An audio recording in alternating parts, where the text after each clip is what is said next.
Hello, friends, and welcome to an even happier edition of the Happy Half Hour. Could we get any happier? Well, yes. Well, I think we could, thanks to But- our friends from Deep Eddy Vodka. Don't pay any attention to what I'm pouring into this red Solo cup from an unmarked bottle of clear liquids here. That's water as far as you know. Thanks to our friends from Deep Eddy. I'm sure a lot of people were out there celebrating with that tailgate pack, with that cool stuff from Deep Eddy. Those guys know how to have a good time, and plenty of people were having a good time on Saturday afternoon or Sunday afternoon, pushing into Sunday evening when that game finally finished in overtime. I was rolling with you. I figured there was something Saturday afternoon that I missed. There were a lot of things Saturday afternoon. You were at a wedding. I was at a wedding. I was at a cool concert. There was all kind of fun stuff happening in Atlanta. It was just a good weekend in Atlanta. Yeah. All good things happened to the Carolina Panthers and around the Carolina Panthers. So 30-27 overtime win for your Carolina Panthers over the hated Atlanta Falcons. Sweep of the Falcons. Get the brooms out. Scoop up that litter box for the first time since 2013. 3 games on the road in a row for the first time since 2019. And your Carolina Panthers are now 6-5, winning record in November and a half game out of first in the NFC South. How about all that? That's a mouthful. Not only a season sweep against the Falcons, 3-0 against the Falcons in the year of the Lord 2025, because there was that game in January as well that ended the 2024 season. Yeah, that took place in the calendar year of 2025. I don't even remember where I was then. You were in Atlanta, Georgia. It may be. My head might have been someplace else. We've seen a lot since then. Yeah, and huge. You know what is funny, because like you were just mentioned, like 3 games in a row. The first half of this year, the Panthers couldn't win on the road. They could only win at home. Now they've dropped the last 2 at home, but have gone on this little streak on the road. The key, of course, is going to be figuring out how to balance that and do both, and not let your emotions, not let the pendulum swing from one way to the other. However, it has been interesting to see the attitude that they have adopted when they have gone on the road recently. We see it in the pregame huddle speeches that our great video crew puts out on social and on Panthers.com, and it's usually some version from J.C. Horn. I think it was J.C. Horn ahead of the Packers game. It was Bryce Young ahead of this game, saying some version of look, there's not people here for us, you know. There's not a whole lot of blue out there. Although there actually was a good bit of blue in Atlanta yesterday, but there's not a whole lot of blue out there. There's nobody here for us. All we've got is right here. And they've adopted this little I think they like being underdogs. You think? Yeah, I think they would prefer. This is kind of let Vegas know they like being underdogs. It's the reverse Jedi mind trick. I will have no communication with Las Vegas because gambling's illegal here at Bushwood, and I never slice. But they absolutely do dig on getting out there on the road, getting away from everybody, and kind of that whole "we are enough" thing. Yeah, we've got all we need right here. Is something they are very much into as a team, and when they get on the road, you see them lean into it. I mean, and it's taken some time. It's evolved over the course of the year, to your point, and it's a sign of what we've talked about previously this year. This team is learning its how. It's figuring out how to do certain things. They figured out how to do a comeback, how to win a shootout, how to get on the road and win one, how to win as a favorite, how to win a defensive battle. Yeah, I mean, all these different things. And newsflash, friends, your Carolina Panthers figured out how to win through the air. This was did they ever. This was not Rico Dowdle going crazy. This was not Chuba Hubbard going for 100 and some and just beating people into submission like a battering ram. This was Bryce Young doing it. I don't want to say all by himself because he spread it out to 9 different receivers, but Bryce Young had the game of his life. 448 passing yards, new franchise record, eclipsing the mark of Cam Newton during that hot streak. You missed. You were probably in junior high or something in 2011. Cam Newton. Thank you for thinking that. Yeah, Cam Newton. It's not true, but Cam Newton came out in his first 4 weeks and had 3 games of over 375 passing yards each. and 2 of those, or 3 of those, were in the top 4 prior to Sunday. Yeah. Because after Bryce Young, everybody moved down a chair. You know, when I was putting together Inside the Numbers last night and I put the date on the game where Cam set the record, Yeah. I thought to myself, like, that must have been the first or second week of his rookie season. It certainly was. It was like an early September game in 2011. How about a toast to Rob Jasinski for that one? Who's Rob Jasinski? He was the offensive coordinator at the time. Rob did amazing things with Cam early on in that season, just like they're doing amazing things with Bryce. And I think, too, this thing shows, I mean, we've learned about Bryce over the course of the year. He's got the game-winning drives. He seems to have a little vibe when he needs to come back, when he gets presented with that situation. But Sunday was something different because let me tell you, that man hurts today. That man is in pain. He woke up this morning and came to the training room to begin getting treatment to get himself ready for next Monday night at San Francisco. Because Bryce Young does not feel good, friends. He is sore. He is stove up, as the people say. And after that ankle in the first quarter, he kind of, you could see as he was beginning to come off the field, one of the helpful staff at Mercedes-Benz Stadium, and we love our neighbors. They always treat us so well there, pulled a cart up next to him to give him a ride to the locker room. And you could see Bryce kind of give it one of these. I mean, he wasn't going to make a big deal out of it, but he waved that man off. It's like, nah, I'm good. I got this. Yeah. And he walked on in there under his own 2 feet, and then he walked back out and got back on the field before Andy Dalton could even take one snap. So of all the stats Bryce Young piled up yesterday, to me, the one that is as impressive as any of them is 80 snaps played, which is how many snaps the Carolina Panthers played on offense. Yeah, Dave Canales joked they like pretty much went through their whole call sheet. They ran out of plays, but it worked. And I don't think, and I don't think this is happening. This is not a narrative, but I'm just getting ahead of anyone that might say it. I hate that word, right? Narrative? Yeah, it just gets. At any rate, proceed. It paints a picture. In no way either was this a fluke. You know, sometimes you can look at a game and you can look at a score and you can hear a guy like, oh, he threw for a bunch of yards, and you think, and you're looking at your box score watching. In this case, the box score and the game tape line up. Like that, he was in complete control, and he was in complete control of the game against the number 1 passing defense in the NFL. And it was a defense that did try to adjust yesterday. You saw them try to run a little bit of the same concepts that the Saints did to shut down the run game. Mm-hmm. The difference was that during the Saints game, the Panthers didn't really have an answer yet through the air because nobody had shut them down in the run game yet. Mm-hmm. And so it was kind of like, oh, this is the first time we've kind of faced this so far this year. And they went back this week and hammered it. They've been working on things and building concepts in practice. But after that Saints game, they went in and made sure that everything was ready. Everything was polished so that the next time a team tried to play them that way, they were ready to respond. And it happened the very next week. The Falcons didn't have a great run defense coming into that game, but you can tell they really kind of focused on shutting it down. Mm-hmm. Bryce went out there against still a very good passing defense and just threw it all over the yard. You know, I asked the guys in the locker room yesterday, like, what is it like when you're sitting there and you know you're getting ready to go play the number 1 passing defense in the NFL, and the game plan gets presented to you, and you realize, like, oh, we're just going to chuck it all over the place. Mm-hmm. And T-Mac was like, you start getting excited, like, yeah, you want to go out there and make a statement and with these challenges. And they did. 9 different receivers, 5 guys of 50-plus yards. Mm-hmm. I think it's 4 guys that caught a pass of at least 20-plus yards. Mm-hmm. The second pass of the game was an explosive right over the middle to Jalen Coker that he fit through a window. Mm-hmm. And I think that set the tone early to let us know what kind of day it was going to be. Yeah. You know what kind of day it was going to be? What? I don't really think about what happened last week. I just want to go 1-0 this week, and I'm super grateful to all the guys who were out there helping me. There were so many guys, and listen, this guy is becoming the guy. My ankle hurts. This guy is turning into that guy in that way. In those situations, they trust him because they know he has shown them, okay, he is willing to get back out there. He is willing to tape that leg up. And Bryce had a lot of tape on that leg. It took them a minute to cut all that off because and he was limping around the locker room pretty good. Everybody was coming to pat him on the back, dump Gatorade on him, all the things.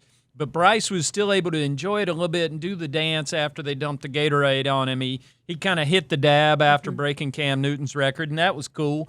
But Bryce Young displayed a toughness that I think a lot of people wondered about because he is a small guy. He is not Josh Allen standing back there. He is not Cam Newton standing back there. But Bryce jumped up and did big guy stuff the other day, and he was on it. I mean, he has shown you that when he gets into that mode, he's as good as anybody in the league at moving a team downfield quickly, be operating well under pressure, and distributing it. I mean, if you think about all of the great Bryce Young plays, I mean, he hasn't always had a T-Mac out there who is that 1A receiver that people talk about, or the big-time receiver that a lot of people think you need to pass the ball. He's made plays throwing to Hunter Renfrow on fourth down. He's made plays throwing to Jimmy Horn on fourth down. He's made plays throwing to David Moore and Dan Chisena last year. It doesn't matter who's out there with him. Bryce has got the ability in those situations to spread the ball, distribute, and find people who are open. And yesterday they had a bunch of people open. To your point, 9 different dudes catching passes, guys going for big numbers. Yeah. It was an impressive display all the way around for a passing game that I think was fairly questioned after the week before against the Saints. Again, the Saints dared them to throw, and they couldn't, and this time they did. One of the biggest things that helped yesterday as well is that other guys made catches, and, you know, we hear Canales say it all the time, like, we've got to execute, we've got to execute. You saw guys make catches, and that immediately, this sounds so simple when you lay it out like this, but, you know, football at its core is a simple concept. If it was hard, I couldn't understand it. Right. Is, you know, when you've got Jalen Coker catching that huge pass over the middle on the first drive of the game, when you've got Xavier Legette catching that 36-yard touchdown down the left sideline, when you've got all of these guys doing that, defenses had begun tilting towards T-Mac. When these other guys are doing stuff and executing their part, it spreads the defenses back out. T-Mac received his second lowest target share yesterday of the season, and he had a career day. And 8 catches for 130 yards, those 2 two touchdowns. things directly correlate. And he even said it after the game. He's like, you know we all have to be a part of it for any of it to work. Right. And Buddy did it ever. And I can see you getting ready over there, so I'll set you up. Perhaps the biggest catch of the day, because it set up the game-winning field goal, was the Tommy Tremble 54-yard catch and run. That's right. This Viking right here, this man is coming to rampage through your village and to steal all your stuff, including your win at Mercedes-Benz Stadium that you thought you might have gotten. Tommy Tremble's kind of insane sometimes, but in a good way, in the way we like. When Tommy Tremble gets a ball... The man's never met a hurdle he didn't want to jump. Yeah, I mean, hurdling somebody was really the only thing he didn't do. When 55 comes down and Tommy's just running downfield, stiff-arming him, I guess with the left, you know, you could just see it. I mean, he was looking for contact. Nobody was coming to contact him, so he sought out his contact. And he stiff-arms 55 halfway down the field. You could see him just as soon as this arm went out, this one went up. I mean, he was securing the ball, did all the things, but Tommy's reactions in those moments kind of cracked me up because Tommy's one of those dudes who he's a football guy, and when he gets in that mode, he kind of loses his mind a little bit. Yeah, he did. And it's in a fun way. Funny. It's not in a harmful way. Tommy is a little nuts when he gets in that situation, and he broke out, and you could tell. It means a lot to guys like that because Tommy is a Georgia boy. He's an Atlanta kid. Grew up, he had a lot of family there. Had a lot of family around, so it matters to guys to do that. And when you saw the reaction after that play, it was like, oh, they just did the thing. And that Viking right there, not the Minnesota kind, the angry kind, Tommy Tremble, he did that thing. And, you know, then it was easy. Then it was just up to Ryan Fitzmoney to hit, oh, by the way, his third walk-off game winner of the season. He's racking them things up, isn't he? You know, for an undrafted rookie, that kid's got a little something about him. Tommy did make the comment, and I didn't include this in the play of the day story because it just didn't really fit within. There's always more than There's fit. always more on the cutting room floor. But he did make the comment that he thought about just seeing if he could drag Caden Ellis into the end zone. That's right. He was like, because at that point he'd already drug him for like 15 yards. Mm-hmm. He's like, I thought about just seeing if I could drag him all the way. And he said, but I knew he had like slowed me down enough that there's usually like a ghost guy coming to punch it out. And he's like, so at that point, my entire focus just went into like securing the ball and making sure it didn't fumble or anything. Is this like baseball extra innings, ghost man on second kind of rules? No, I think it's like, how we've heard like even the Panthers defense say the first guy makes the tackle, That's the right. second guy goes for the ball. And so it was that idea of like a ghost guy coming. So he's like, I thought about seeing if I could drag him the whole way, but he's like, at the bigger point, he said, Yeah. I knew at that point we were in field goal range. And he said the bigger focus just became protecting the ball, not letting them get it. He also got down inbounds. Yeah. He was very cognizant to get inbounds, keep that clock rolling a little bit to see, because time was obviously a factor. I mean, you've got your 10 minutes of overtime after they gave the Falcons the ball first and got a stop on defense, which they did on purpose. Mm-hmm. And they got that stop. You don't want to get in a situation where if the field goal's not made, they've got a whole bunch of time to do stuff with. So I think Tommy, in addition to being a Viking, in addition to being a berserker out there on the field, he did a smart thing at the end of that play. But there was a lot of that going around. Yeah. Have the Panthers been in an overtime game this year? Oof. How many games have we seen? Not I don't this even year. remember. I just noticed a lot of people questioning on Twitter yesterday why kick in overtime, why not take the ball first. I think people forgot that the overtime rules changed this year. Right. And that each team gets a possession in overtime. I see DL over there doing some research That for us. is, in fact, the first overtime game for the Carolina Panthers This season. Okay. Yes, the overtime rules are new this year. Each team is going to get a possession, and so it does behoove you to kick so that you then know what you have to do when you get the ball. Yeah. And that's exactly what happened. Yeah. You know what else the Panthers did in overtime? They got a stop. And Yeah. and there was Man, a that was bunch huge. of that. After the first half of that game, I wasn't sure that was the thing I was going to be talking about because Drake London and Bijan went kind of nuts in the first half. As they are apt to do. Their first half was kind of like Tommy Trimble running downfield.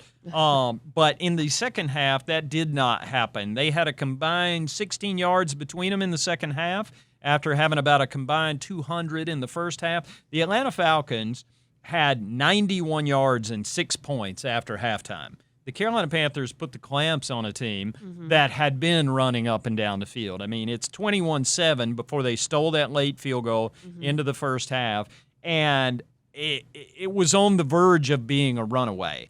But the defense just kind of decided, and I love talking to Derek Brown because Derek is like, he is rapidly becoming, he's not the dad of the room, but he's like the angry uncle, and he's kind of scolding people every now and then. He's like, it wasn't anything special. We just said we had to do the thing we do. Yeah. Thanks for Just go out explaining there and that, do it. Derek. But they were able to kind of get in there and make the plays they needed to and really played a lot more solid defensively. They had a bunch of guys in and out. Corey Thornton, another undrafted rookie who made this team and is making a little bit of an impact. He's a corner who's got length. He's got talent. He can get after people, and when you're playing a team like Atlanta that can spread you out, you want as many good cover people on the field as you can get. So Corey stepped up and made a couple plays, broke up a couple passes.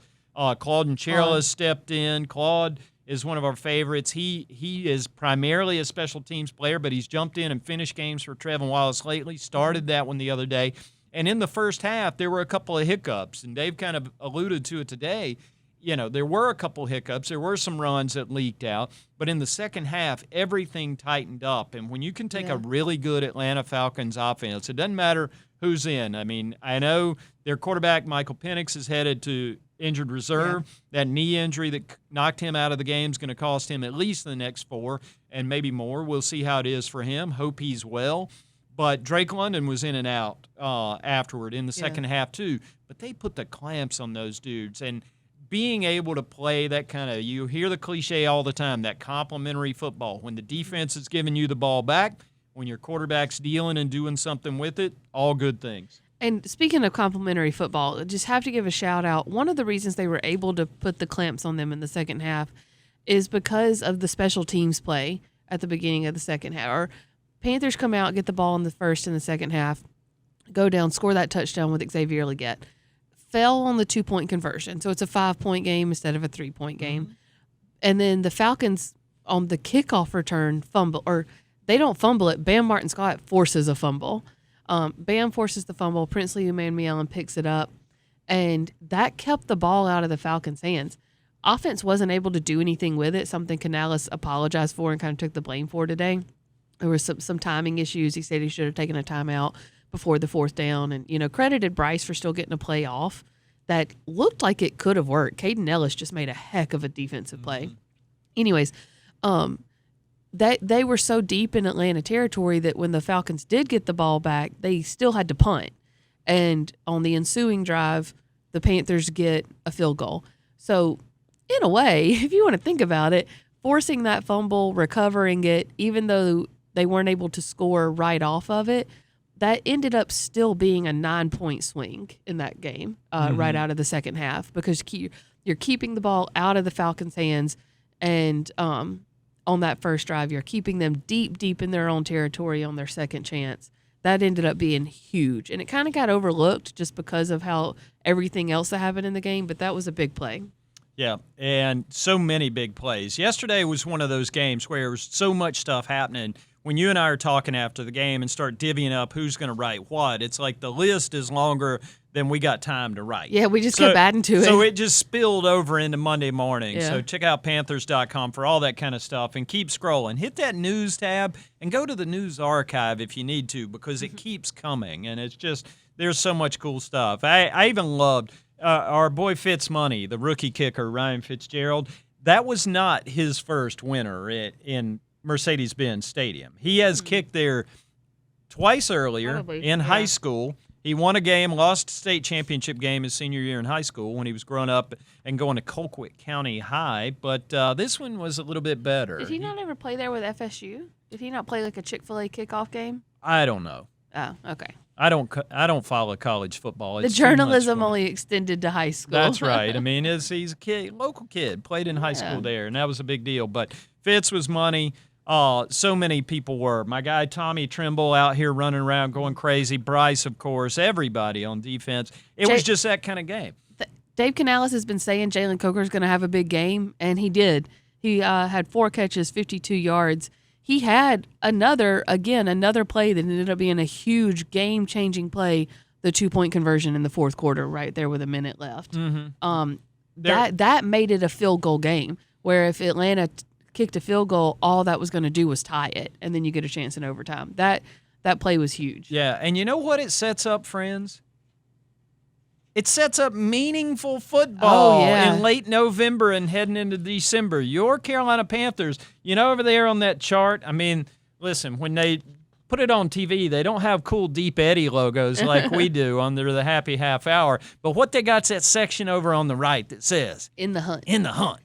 And that's where the Carolina Panthers are. They're in the hunt after that one. And it's different. People are getting used to it around here, and it's going to take another set of adjustments, because learning to be good requires them building on that and taking the next step. And the Carolina Panthers got opportunities. We're going to see all kinds of old friends. I was about to say, did you see the chart of who Panthers have to go through to make the playoffs? That's right. Christian McCaffrey this week. We'll see old friends Baker Mayfield and Sam Darnold. Rough day for Sam yesterday, but that's okay. This is still a pro Sam account. If I would have had heads on a stick back in the old days, I would have definitely had a Sam Darnold. Should we get you a Sam Darnold head on a stick for the Seahawks game? I would appreciate a Sam head on the stick. We'll see what we could do. We might have to home make one.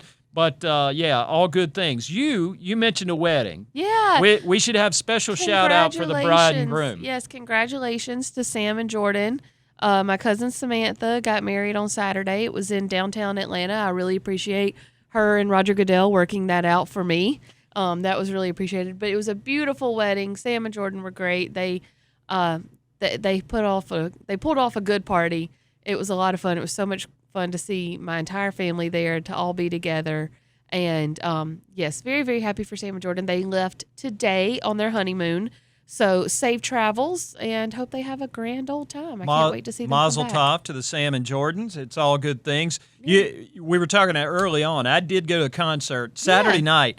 Darius Rucker, Hootie, that guy, Mike Mills from REM, and Steve Gorman, the old drummer from the Black Crowes, just decided, hey, let's have a band. Why not? Let's go Little Rascals and put on a show. Would that be like you, Rob Demoski, and Darin from Arizona, like forming a book club or something? Yeah, except we'd just be grouchy old dudes muttering about stuff. But great show at the Variety Playhouse in Atlanta. Seeing those guys, they call themselves Howl, Owl, Howl, which is harder to say than Sweet Sip Sweepstakes, frankly. But we were able to pull that off for a couple months. But that was a great show. One of the coolest things about it, Mike Mills from REM, he was so into the moment. I have never seen a performer as happy to be in that place he was at as Mike Mills was. That's what it's all about. When you find those people who are perfectly in the moment and perfectly happy being in that moment, that's when cool stuff happens. So I was glad I got to see that Saturday evening. Glad I got to see the Carolina Panthers do what they did Sunday, because I don't know if a lot of people were expecting 448 out of Bryce. But what a day. Hats off to the quarterback. Hats off to all the people. Thanks to all you people who are out there enjoying the happy half hour. Thanks to our friends from Deep Eddy. And we will see you later this week, ? It's a Monday Night Football week, so all the days get scooched over by one, and by Wednesday I'm not going to know what day of the week it is at all. But later this week we'll hit you again on the Happy Half Hour and get you ready for that 49ers game next Monday night.